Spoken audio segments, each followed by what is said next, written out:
The New York Giants were well represented on the Locked On NFL Network's top 100 players list, but I'm going to tell you why I think some of them got cheated. That's coming up next here on the Locked On Giants podcast.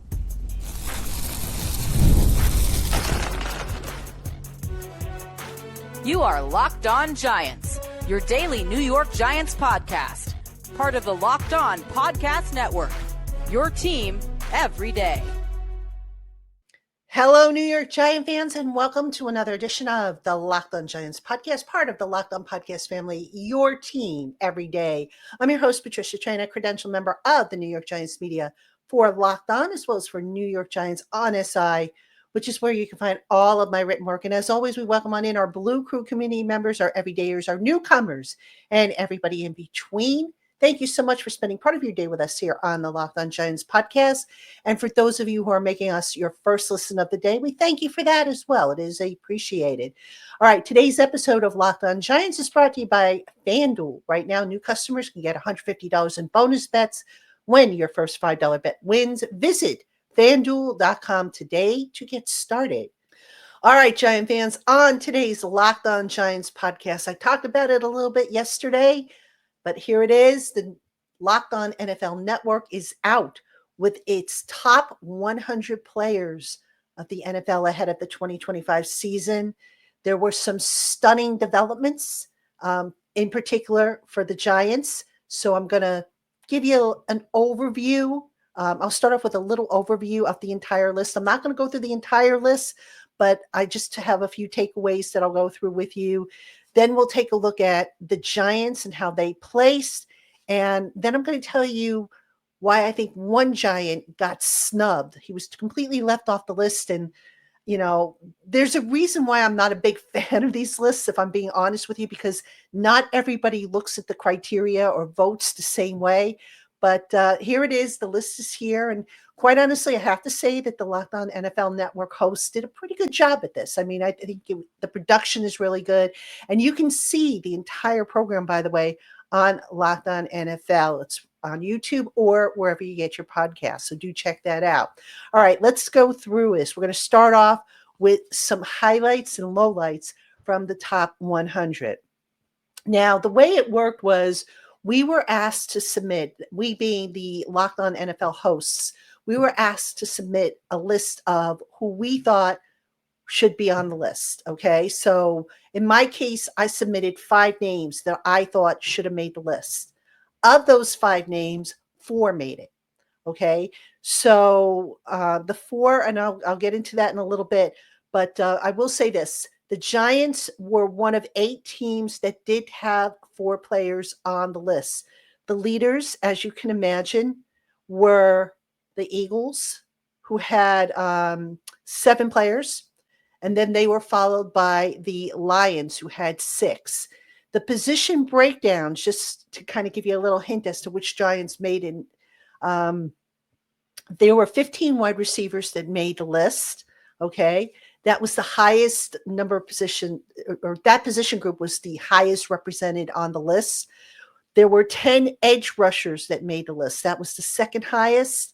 Then you had 9 offensive linemen, or actually offensive tackles, and 8 defensive tackles making the list.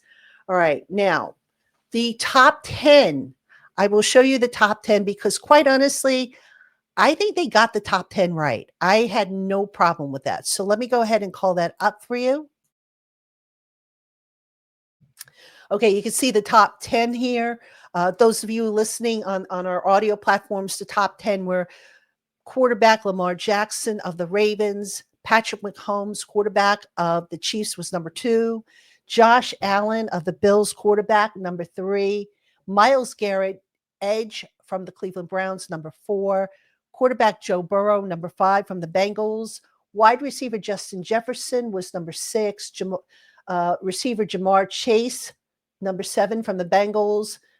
Micah Parsons from the Cowboys was number 8, edge rusher. Patrick Surtain II, a cornerback, number 9. And then our old friend Saquon Barkley was number 10. So that's the top 10. Again, I didn't really have a big issue with that.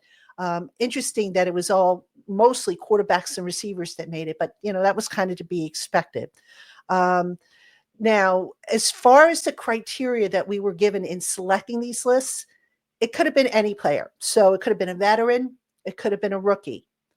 When I gave my list in, I gave a mix. All right. I included Abdul Carter on my list because I felt Abdul Carter, even though he hasn't played it down in the NFL, I felt that, given the hype around him, maybe he would at least crack into the top of the list. Spoiler alert, he did not make the list. But there was another rookie that I'll talk about a little later on that did make the list. So overall, the exercise was a fun one. The Giants who made the list, I'll give you those guys and where they were ranked.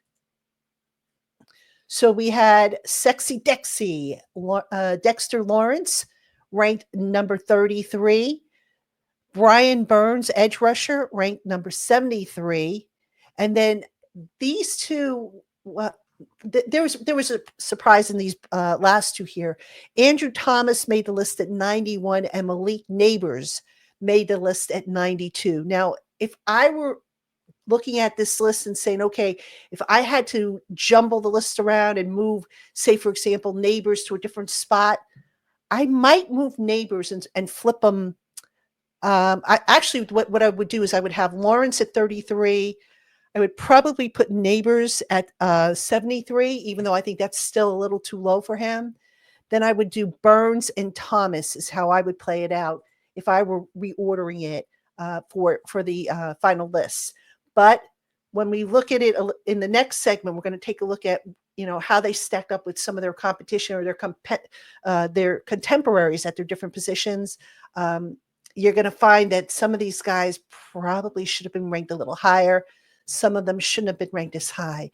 And, the tough part about putting this list together, obviously, not all players on the list played 17 games. Andrew Thomas makes the list probably because he's one of the best left tackles in the game. But is he better than, Penei Sewell? No. Is he better than some of the other left tackles in the game right now? Probably not, only because Andrew Thomas has had trouble staying on the field. So that is a big factor. So the bottom line is there's so much criteria that can go into deciding, what order you're going to put these guys in and whatnot. And again, it was a fun exercise. For me, I did it based on production, based on one season, based on last season, rather than career production. But the whole thing kind of reminds me of the Pro Bowl in a way, because a lot of times with the Pro Bowl, sometimes people tend to vote for the names. And unless you're covering the NFL in its entirety, you might not be as familiar with the circumstances or, some of what's going on with other teams that you might be with your own team or within your own division. But still a fun exercise. I think you'll enjoy it if you want to check it out. All right, coming up next, I'm going to break down specifically the Giants. We're going to talk about what the placements and did they get maybe cheated as to where they were placed by the Locked On NFL hosts. So that's coming up right after this. Hey, Giant fans, summer sports are in full swing, and whether you're all about baseball under the lights, golf on the green, or high-stakes soccer action, FanDuel is the best way to make every game more exciting. You're already following the action, so why not make it a little more thrilling? With FanDuel, you can get in on the game while your friends are getting sunburned at the beach. It's easy to use, fast to pay out, and makes even regular season games feel like must-watch events. New to FanDuel? Hey, new customers can bet just $5 and get $150 in bonus bets if your first bet wins. Open the FanDuel app today or visit FanDuel.com/lockedon to get started. All right, Giant fans, welcome back to Locked On Giants. I'm your host, Patricia Traina. It is the week before full training camp reports. The Giants rookies are already in the house. The veterans will be in the house next Tuesday. As I record this, I'm recording this show on Wednesday, which means this time next week, I'll have a full training camp report for you. That's right. It's going to be here before we know it. So we will bring you everything you need to know from Giants training camp. And I, of course, will be there for as many practices as they let me in the door for, me and the rest of the media. So I hope you will check all that out, as well as the written work that we do over on New York Giants on SI. That should kind of hold you over if you want to check out, quick hitting news, briefs and whatnot until we can get a full show out for you. All right. We're getting back now to my reactions to the Locked On NFL top 100 players of 2025. And that program, by the way, was brought to you by our friends over at Monarch Money. So, again, a very good production. I do recommend you check it out. But let's talk about the Giants in particular and how they placed and, whether I agree or disagree. And I'm spoiler alert, there were some that I felt just didn't make any sense. Now, to recap again, Dexter Lawrence was number 33, Brian Burns 73, Andrew Thomas 91, Malik Neighbors 92. Let's start with Dexter Lawrence, all right? Dexter Lawrence was actually the second highest rated defensive tackle behind Kansas City's Chris Jones. Chris Jones ranked number 12 on the list, all right? I have no problem with that. Chris Jones, am I going to sit here and say he's better than Dexter Lawrence? Based on last year, Dexter, unfortunately, he had his season cut short. You might even say that the two of them are pretty close to being equal, considering how Dexter had to deal with so many double teams, but yet he was so productive. But I honestly didn't have any problem with Dexter being a sneeze below Chris Jones. I did feel maybe Dexter should have been a little bit higher in the list. And I looked at, for example, the production. All right. Now, Aiden Hutchinson of the Lions, even though he plays a different position, Hutchinson was ranked 30th on the list. So again, he's a defensive end. Dexter's a defensive interior guy. But just in looking at overall production, Hutchinson plays 39 games, 28 and a half sacks, one Pro Bowl berth over the course of his career. Dexter played 92 games, 30 sacks, 3 Pro Bowls, 1 All-Pro. Now, depending on the criteria you're using as a voter, Dexter, in my opinion, should have been above Aiden Hutchinson because of the All-Pro honors. But Dexter, unfortunately, was on a Giants team that really wasn't very good last year. Whereas Hutchinson, even though he broke his leg and missed a good chunk of the season, he was on a team that was good. So that, I'm sure, had something to do with it. The old Pro Bowl voting effect, as I call it. All right. So Dexter, again, the fact that he was number 2 behind Chris Jones, the number 2 ranked defensive tackle, I have no issue with that. I think that was fair. Okay, in terms of Malik Neighbors, who was voted number 92, that one, ladies and gentlemen, I had an issue with, for sure. Now, let me tell you who was voted ahead of Malik Neighbors. All right, Malik, for what it's worth, I mentioned at the top of the show that there were 15 receivers selected to this list. Malik was number 14 out of 15. So that means one guy, Davante Adams, was ranked lower than Malik Neighbors. Davante Adams ranked 97. Let me give you the list of guys who were ranked before Malik Neighbors, and then I'm going to tell you why I feel Malik was kind of cheated a little bit on the ranking. So at number 6, you had Minnesota's Justin Jefferson. Number 7 was Cincinnati's Jamar Chase. Number 16 was Philly's A.J. Brown. 19 was Dallas's CeeDee Lamb. 25 was Miami's Tyreek Hill. Number 32 was Detroit's Amon-Ra St. Brown. Number 43, Puka Nacua of the Rams. Number 61, Nico Collins of Houston. Number 69 was Mike Evans of Tampa Bay. Number 78, Terry McLaurin of Washington. 79, Garrett Wilson of the Jets. 83, Chris Olave of the Saints. 88 was Drake London of the Falcons. Then 92, of course, was Neighbors. And then 97 was Davante Adams. Now, Here's where I had the issue with, how this kind of worked out. Only 4 receivers on that list had more receiving yardage than Malik Neighbors. All right, so that would be Jefferson at 6, Chase at 7, St. Brown at 32, and London at 88. Those 4 guys, for what it's worth, they all pretty much had stable quarterback play. Malik Neighbors did not. I would have ranked Malik Neighbors a little bit higher on the list, personally. I had him higher on my list that I put together and submitted.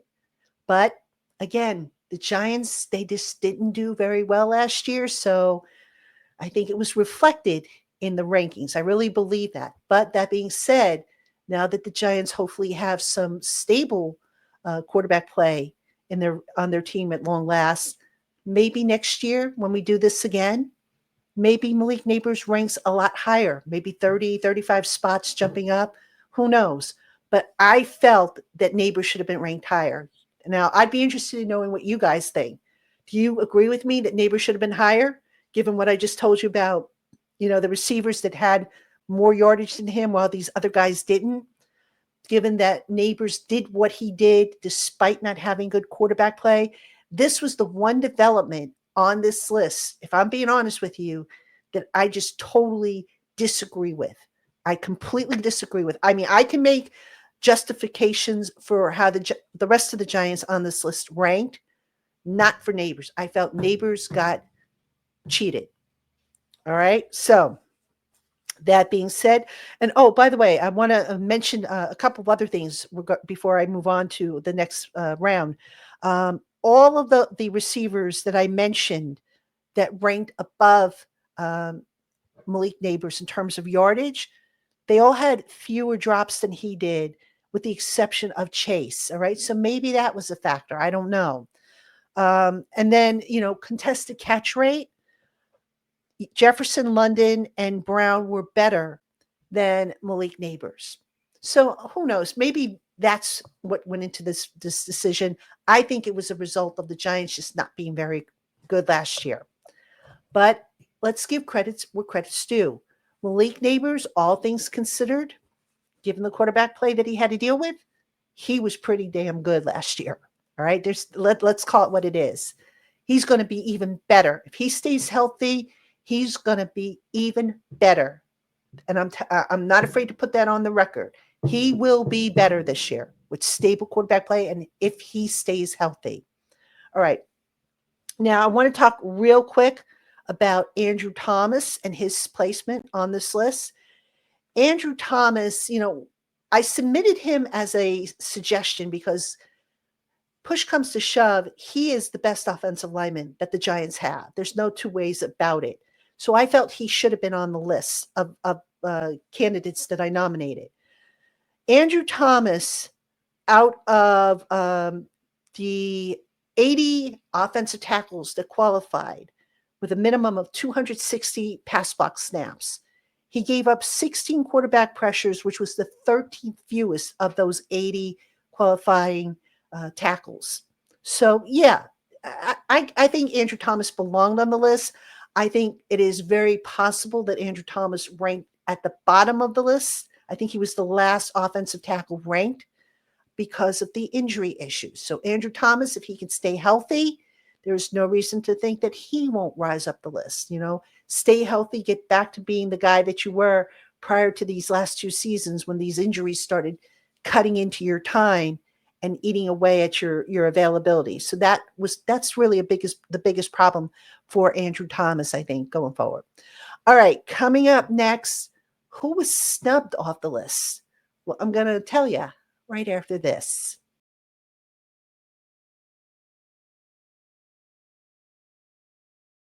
All right, Giant fans, welcome back to Locked On Giants. I'm your host, Patricia Traina, and I'm giving you my reactions to the Locked On NFL Top 100 Players. The list compiled by all of the NFL hosts, the Locked On NFL hosts. The way, again, it worked is we submitted a list of our top players for each team, and everybody just voted and just slotted everybody. So there were a lot of guys, I think, kind of fell into place where they should have been. And again, I'm not going to go through the whole list with you. If you want to check that out, you can go and watch Peter Bukowski, who hosted that show and just kind of ran through it. And you can see the segment that I did on Malik Neighbors, by the way. I did have a segment on that show in which I spoke specifically about Malik Neighbors and, the lack of solid quarterback play and what he was able to accomplish and everything. So do check that out. All right, now I want to talk about snubs. Now, here's the thing. When I went through this list, there was one player on here. I kind of knew he was going to be on this list. So that's why I recommended or suggested Abdul Carter. But then, in thinking about it, I said to myself, these guys haven't played a single down in the NFL. Do they really belong on this list? So, when Abdul Carter didn't make the list, I said, okay, I could live with that. He hasn't played it down. But you know who did make the list? And I think he was the only first-round draft pick, the only draft pick at all, if I'm not mistaken, who made the list? Travis Hunter of the Jaguars. Now, again, just kind of expanding this or just kind of thinking about this, why would you put Travis Hunter on the list when he has not played it down? If you're going to keep Abdul Carter off the list, shouldn't you keep Travis Hunter off as well? I mean, did Travis Hunter get on this list because he's a novelty type of player, a guy who could play, two positions, both sides of the ball? Is that why he's on the list? Is that a good enough reason to put him on the list? I don't think it is.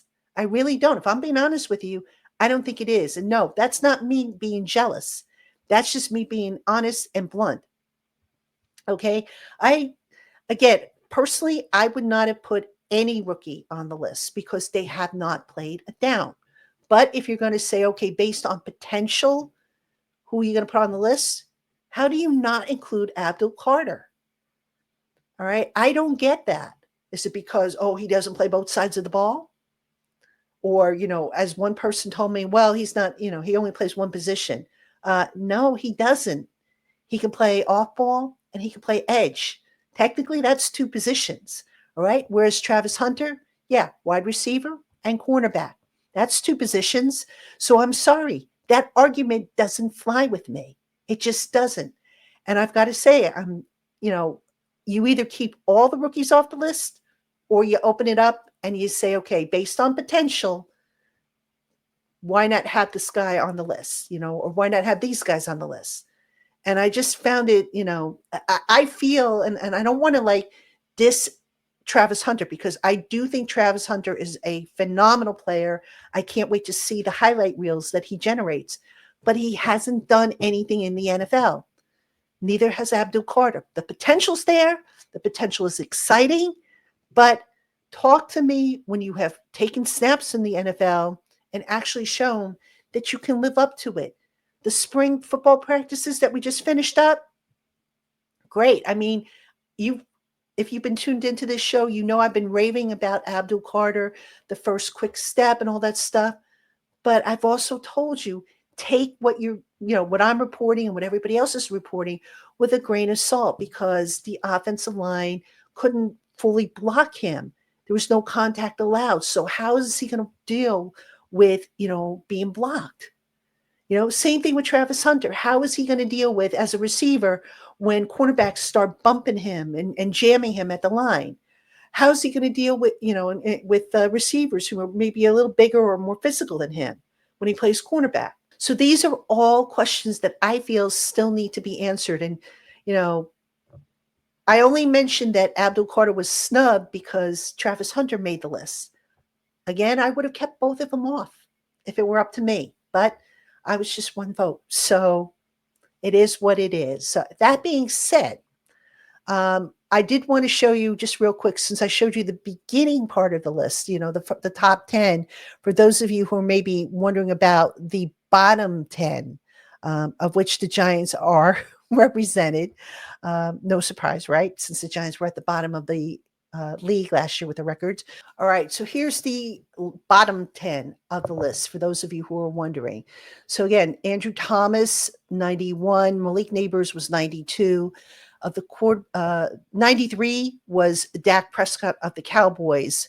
94, Bradley Chubb, edge rusher of the Dolphins. 95 was cornerback Tariq Woolen of the Seahawks. Number 96, Jesse Bates, safety of the Falcons. 97 was wide receiver Devontae Adams. 98 was defensive tackle Derek Brown of the Panthers. I thought that was kind of a low ranking too, if I'm being honest with you. 99, Danielle Hunter of the Texans, edge rusher. And number 100, Buda Baker, safety of the Cardinals. So that's your bottom 10 of the list. And again, you can check out the full list by visiting Locked On NFL. Peter Bukowski hosted the program. You can see all the information. The full list is also available on the Locked On NFL podcast website. So check that out. I'll have the links for you in the show notes if you want to look at the whole thing. That's going to do it for this edition, this special edition of Locked On Giants. I'll be back tomorrow with a new episode.